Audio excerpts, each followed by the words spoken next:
सवदत्ती यल्लमा मंदिर प्राधिकरणात वर्षभरानंतर प्रशासक म्हणून कार्यभार सांभाळलेल्या अशोक दुडगुंटी यांनी लांबाणी समाजातील महिलांचा अपमान करून जातीवाचक शिवीगाळ केल्याच्या निषेधार्थ गुरुवारी येथील व्यापाऱ्यांनी आंदोलन करून तीव्र संताप व्यक्त केला।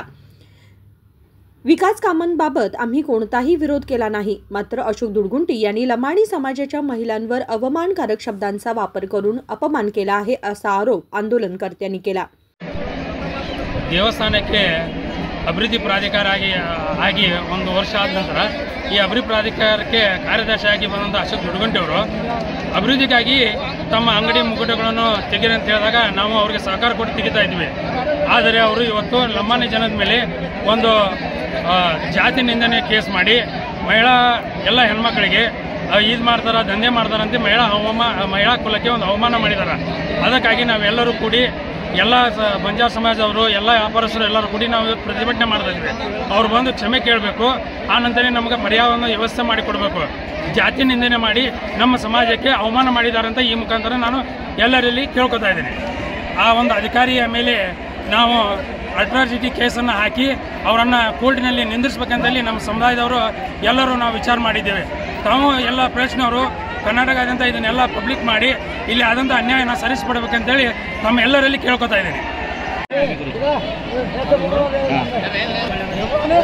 ಬೆಳಗಿಂದ ಅವರು ನಮ್ಮ ಅಂಗಡಿಗಳನ್ನು ತಿಳಿಸಿದ್ರು, ನಾವು ಅವರಿಗೆ ಮಾಡಿಲ್ಲ।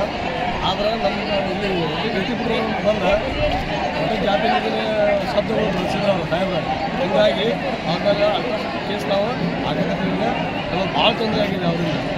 ನಾವು ಅವ್ರದ್ದು ಏನು ಚಿತ್ರ ಅವ್ರಿಗೆ ಅರ್ಚನೆ ಮಾಡಿಲ್ಲ, ಏನಿಲ್ಲ। ಆದರೆ ನಮ್ಮನ್ನು ಜಾತಿಯನ್ನು ಬೆಂದಿದ್ದಕ್ಕೆ ನಾವು ಕಂಗಾಲಾಗಿ ಮುಂದೆ ಹೋರಾಟ ಮಾಡಬೇಕು। ಕೊಡಬೇಕು ಒಟ್ಟ ಅವ್ರು ರಿಜನ್ ಕೊಡೋರು ನಾವು ಎದ್ದು ಹೋಗಂಗಿಲ್ಲ, ಅವ್ರು ಸಾರಿ ಕೇಳಬೇಕು। ನಮ್ಮ ಜಾತಿ ಎತ್ತು ಹೆಂಗೆ ಬೇಯ್ತಿರಲ್ಲೋ ಹಂಗಾಗಿ ನಾವು ಕಂಗಾಲಾಗ್ಯವು, ಅವ್ರು ಸಾರಿ ಕೇಳಬೇಕು। ನಮ್ಮ ಸಮುದಾಯ ತಲೆ ಬಾಗ್ಲೇಬೇಕ್ರಿ। ನೀವು ದಂಡಿಗೆ ಮಾಡ್ತೀರಿ, ನೀವು ಅಭ್ಯಾಸನಾಗ ಏನು ಮಾಡ್ತೀರಿ ಅನ್ನೋ ವಿಷಯಗಳನ್ನು ಹೇಳ್ತಾರೆ। ಅದಕ್ಕೆ ಈ ಸಾಹೇಬಾಗ ಇಲ್ಲಿಂದ ಹೋಗೋ ಮಠ ನಾವು ಹೋರಾಟ ಬಿಡೋದಿಲ್ಲ। ಆ ನಂತರ 1097 ಕೋರ್ಟ್ನಲ್ಲಿ ಇದ್ರೂ ಕೂಡ ಇದು ಬೇಗ ನಿಮ್ದಲ್ಲ ಅಂತೇಳಿ ನಮ್ಮ ಅಂಗಡಿಗಳನ್ನ ಎಲ್ಲನೂ ತೆರವುಗೊಳಿಸ್ತಾನೆ। ಅದ್ರ ಸಲುವಾಗಿ ನಾವು ಸ್ಟ್ರೈಕ್ ಮಾಡ್ತಿದ್ವಿ। ಬೇದಿದ್ದಕ್ಕೆ ಒಟ್ಟ ನಾವು ತಲೆ ಬಾಗಲೇಬೇಕು, ಅಲ್ಲಿವರೆಗೂ ನಮ್ಮ ಹೋರಾಟ ನಿಲ್ಲಂಗಿಲ್ಲ, ನಾವು ಕಂಟಿನ್ಯೂ ಹೋರಾಟ ಮಾಡೇ ಮಾಡ್ತೇವೆ। त्यांनी आमच्या समाजाची जाहीर माफी मागावी आणि त्यांची तातडीने बदली करण्यात यावी अशी मागणी आंदोलनकर्त्यांनी केली आहे। विनोद कोलकार, KMM मराठी, बेळगाव।